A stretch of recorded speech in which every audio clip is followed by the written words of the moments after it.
तर तुम्ही विद्यमान आमदार आहात, राष्ट्रवादीलाच म्हणजे ज्यांना तुम्ही पराभूत केलं त्याच नाणेकाठांनी आता दावा केलाय की त्यांना इथून लढायचं आहे. आता ते तुमचं मित्र पक्ष आहे, त्यांच्या मागणीकडे नेमकं कसं पाहता तुम्ही? जागा त्यांना सोडू शकताय?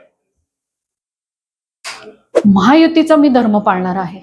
भाजप जो आदेश देतील, जे ज्येष्ठ नेते आदेश देतील, त्या आदेशाचं मी नक्कीच पालन करणार आहे. तुम्ही त्यांचा पराभव केला आणि आपण मावळ लोकसभेची पण निवडणूक पाहिजे, तर ज्यांचे विद्यमान आमदार, ज्यांचे विद्यमान खासदार हे बेसिक फॉर्म्युला त्यांना त्या जागा सोडायच्या, असं असताना राष्ट्रवादी ही मागणी करते, ही संयुक्तिक मागणी वाटते? मागणी करत आहे, पण मला वाटतं आमचे पक्षाचे जे ज्येष्ठ नेते आहेत ते नक्कीच आमचा जो भाजपचा जे साहेबांचं योगदान बघता, माझं योगदान बघता निश्चितच हा भाजपलाच वॉट सुटणारा आहे चिंचवड विधानसभा, आणि नक्कीच भाजपच्याच उमेदवाराला तिकीट भेटणार आहे. माझा हा ठामपणे अगदी आत्मविश्वास आहे की नक्कीच भाजपचा उमेदवार हा निवडून येणार आहे आणि चांगल्या मतांनी निवडून येणार आहे, हा मला अगदी विश्वास आहे. मग प्रश्न हाच उपस्थित करून उमेदवार चिंचवड विधानसभेचा कोण आहे? शंकर जगताप यांनी ही इच्छा व्यक्त केली आहे की मला चिंचवड विधानसभेची येणारा काळच ठरवेल ना. जे भाजपचे ज्येष्ठ नेते ज्याला तिकीट देतील त्याचा आम्ही प्रचार करू.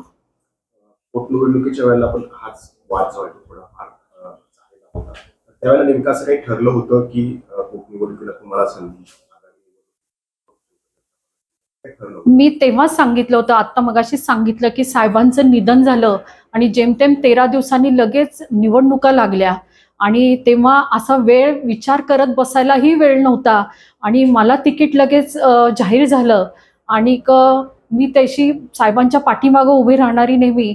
मला साहेबांच्या ह्याच्यामुळे गुडविलमुळं मला तिकीट भेटलं आणि मला लगेच उभं राहिलं आणि आमचं सगळं घरातली प्रत्येक व्यक्ती आणि माझ्या आत्ता तुम्ही म्हणता शंकर शेठपासून माझ्या मुलीपर्यंत सगळेजण कामाला लागले होते आणि प्रत्येकाने प्रचार केला आणि मी चांगल्या 36,000च्या लीडनी परत एकदा निवडून आले. तुम्ही आगामी विधानसभा लढणार यावर ठाम आहात? मला पक्षाने संधी दिली तर नक्कीच मी निवडणुकीला उभं राहायला तयार आहे.